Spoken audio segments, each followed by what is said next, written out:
Ya, pemirsa, pemerintah Kota Bandung kembali mengeluarkan peraturan wali kota guna relaksasi penerapan PPKM level 3 yang akan berlangsung hingga tanggal 20 September 2021. Untuk membahas terutama di sektor pariwisata, kita akan berbincang dengan narasumber yang sudah hadir di studio. Kita akan berbincang bersama peneliti pariwisata Institut Pembangunan Jawa Barat Universitas Pajajaran, Bapak Kasno Pamungkas. Wilujeng Enjing, selamat pagi Pak Kasno. Wilujeng Enjing, selamat pagi Kang Irfan. Terima kasih iNews TV. Baik, terima kasih Pak Kasno Ya, sudah hadir pada kesempatan pagi hari ini terima di kasih. iNews Jabar. Pak Kasno, pemerintah tampaknya ini sudah ada pernyataan sebelum pandemi dan tampaknya kita siap-siap juga mungkin berdampingan dengan pandemi COVID-19 ini.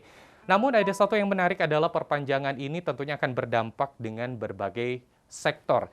Nah, ini melihat bahwa gas dan rem yang dilakukan oleh pemerintah terutama juga berdampak terhadap sektor pariwisata. Seperti apa sih kebijakan-kebijakan baik yang telah dilakukan ataupun juga kembali soal perpanjangan PPKM ini, Pak? Ya, terima kasih. Jadi kalau kita bicara pandemi COVID-19 ya tentu kita bisa melihat bahwa dampaknya itu sangat luar biasa. Salah satunya terhadap dampak pariwisata. Padahal sebelumnya ada statement dari para pakar pariwisata dunia bahwa pariwisata adalah salah satu sektor yang tidak pernah mati seperti itu. Tapi kita bisa melihat sendiri dengan adanya COVID-19 ini, ternyata pariwisata yang tadinya dinyatakan sebagai eh, dinyatakan sebagai faktor yang tidak akan terdampak oleh hal-hal yang tentunya bisa mengganggu kegiatan pariwisata, ternyata ikut terdampak juga. Dan kalau kita bicara tentang aktivasi pariwisata di masa pandemi seperti ini, itu ibarat pariwisata itu ibarat seperti api ya, atau ibarat api seperti itu. Kenapa? Kalau kita bisa memanfaatkan api dalam skala kecil, kemudian kita bisa mengelola dengan baik, maka tentunya api itu akan berguna untuk memasak, untuk menghangatkan makanan, dan juga untuk membuat secangkir kopi tentunya. Tapi apabila kita tidak bisa mengelola api tersebut, kemudian membesar dan tentunya bisa berdampak bencana, kebakaran, dan lain-lain, itu adalah analogi dari pariwisata di masa pandemi, seperti itu. Nah, kemudian bagaimana pariwisata dalam konteks pandemi seperti itu kaitannya dengan analogi tadi? Apabila pariwisata bisa diaktifasi dengan baik, maka mampu membangkitkan aktivitas ekonomi. Dan yang kedua tentunya bisa mendukung untuk meningkatkan herd immunity.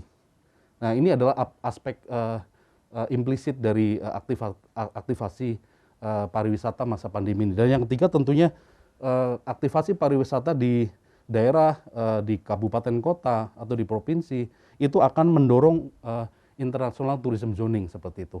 Dan sebaliknya, apabila tidak dikelola dengan baik, apabila terjadi aktivasi pariwisata tanpa penerapan protokol kesehatan yang ketat, maka yang terjadi itu adalah bencana. Pariwisata bisa menjadi penyebab penyebaran kembali atau bahkan peningkatan angka pandemi, apalagi sekarang muncul varian baru MU itu ya, seperti itu. Baik, melihat pemerintah akhirnya memberikan relaksasi, terutama di perpanjangan PPKM kali ini, baik itu oleh pemerintah provinsi, bahkan juga pemerintah kabupaten dan juga kota. Sejauh mana, apakah memang cukup tepat saat ini waktu relaksasi diberikan tadi yang disampaikan oleh Pak Kasno bahwa dengan tidak baiknya pengelolaan, bahkan ini bisa berdampak dengan kembali bertambahnya kasus COVID-19 ini? Iya, tentunya tadi kita melihat bahwa pariwisata itu dan kaitannya dengan pandemi COVID-19 itu justru kita bisa melihat ada sisi positif dari pandemi COVID-19 ini. Di mana dengan adanya pandemi COVID-19 ini justru ini adalah momentum yang tepat untuk pariwisata melakukan rebound seperti itu. Rebound di sini artinya kita bisa melihat bagaimana kegiatan pariwisata sebelum pandemi itu yang terjadi tidak hanya di Indonesia tapi juga di negara-negara lain. Yang terjadi adalah mass tourism, di mana pengunjung wisatawan itu membludak, kemudian banyak pengunjung berjejalan di satu waktu, tapi di waktu lain justru pariwisata tidak berjalan dengan berkelanjutan seperti itu. Yang kita dapat ketika wisatawan atau pengunjungnya banyak membludak, justru adalah penurunan kualitas pariwisata. Di Oke. mana pariwisata pasti wisatawan pasti akan mengeluh ya, Mhm. nggak nyaman lah, terus berjejalan, terus kemudian akhirnya yang terjadi adalah penurunan kualitas pariwisata tadi.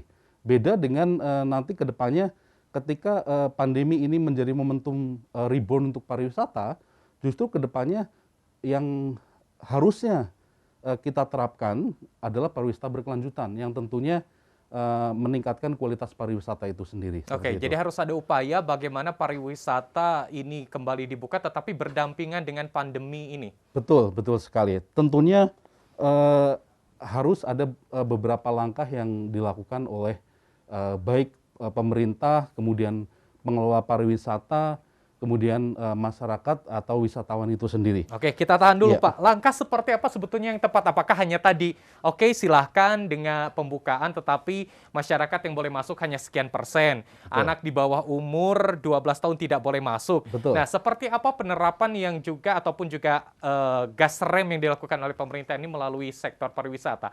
Nah, pemirsa, kita akan kembali berbincang dalam Dialog di Indonesia Bar.